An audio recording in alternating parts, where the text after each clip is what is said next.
من نتفرجوا عليهم ونتبعوا فيهم ونقولوا مرات يقولوا شي حاجه. اخر لقاء في القمه قالوا نجب ونستنكر العدوان الاسرائيلي على فلسطين، هذه حتى نقولها. والشعر اللي كيف ناكيد هذا مرات العصر يقولوا كلام اللي عايشين. قلت لهم قصيده وتقول يا راضين العار يكفيكم ركوع وشجب وسنكار مفروض تختشوا. يا باردين الحيل ويا حالين الروس لاسرائيل داسوا القدس وقتلوا العويل ان كان تفهموا وصلوا والعقر الدار. يا مدمنين الشجب والتاجيل يا بايعين العرض يا فجار اسماك كان بوديفت خذاك مسيل عرف خداح كان طفل الحجاره ثار. يا راضين الظلم ومن اللي ظلمكم تطلبوا في السلم وفي كل قمه تحلم وفي حلم وفي كل قمه مالكم دبار وفي كل قمه يصير فيكم شلم وفي كل قمه اساسكم منهار وفي كل قمه مضيقين العلم وفي كل قمه طالعين اصفار. يا باذلين الجهد في كل ما يغضب الواحد لحد يا قاتلين امالنا في المهد يا قهر لما يا اعداء الاحرار يا ويش كملنا امرار الصهد نهار التغابن يا وقود النار. يا سبب تلطيخ الامجاد الاولى والشرف والتاريخ يا من تغاضيتوا عليه الصريخ اطفال شعب عز دالهم جبار يا من كملتوا قتل وتصخصيخ يا عايشين اذناب الاستعمار يا مضيعة ميعاد شرم الشيخ يا مضحكة اليهود والدولار.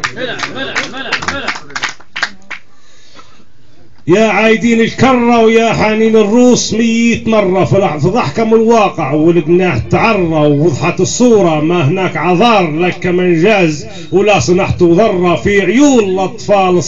الصغار يا ديني جميع بقى حرة في ترابكم واطفالكم تجاركم من طفل ما تبري كيف الدرة لعن التوبة وخذلافة.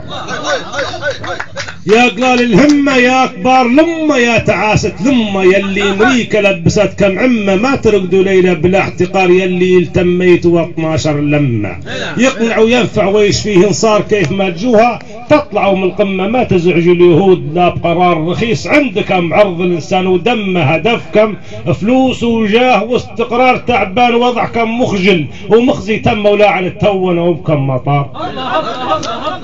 يا بايعين الخوت وعايشين عيشة لا شرف لا صوت زمام الأمر منكم منتهي مفلوت هدفكم عدوكم هو اللي يختار يا أصحاب قمة لطخت بيروت اللي بيانها ثاني نهار اعداد البشر والحجر والمنبوت وما فوق الأرض وتحت في الأبحار واعداد الشعوب القاصرة عقوت واعداد نفط ضاع ونفط في الأبار واعداد ما نهدن في جنين بيوت واعداد ما بنيته للفساد وكار واعداد جريكم والخوف من الزلفوت بوش دبليو ما بو في كم دار واعداد ما عطاكم من بيتو حوت واعداد ما عطيته للردي الاسرار واعداد ما ركحته تحت خشم البوت نعكم الله وشعبه عمار. يا خيان ويا بايعين القدس للعدوان لو كان غير عندي في الاعلام مكان ونقدر نقول الشعر باستمرار مجنون ملتزم شاعر بلا عنوان حتى في النقابه صفر على اللي صار لو كان هذا نشناكم من لاشنيان وكل يوم نفضحكم بعد الاخبار يا واصلين المرحله لبنان على الخوف والحياه في ظل الاستعمار اياكم اجتنبوا غضب الامريكان في خوف على الكرسي في حصار خليكم اتباع ورؤوسكم صوان ووجوهكم صحيح وطبعكم غدار مرات يهجروكم في المضاجع كان بلا موافقه منهم دعمتوا جار نعكم التيب لا اسمع الاذان والمسلم العاصي لا فقط في البار خدعتوا ما كان شعب كي جيراني زغرته مشغول في التيار.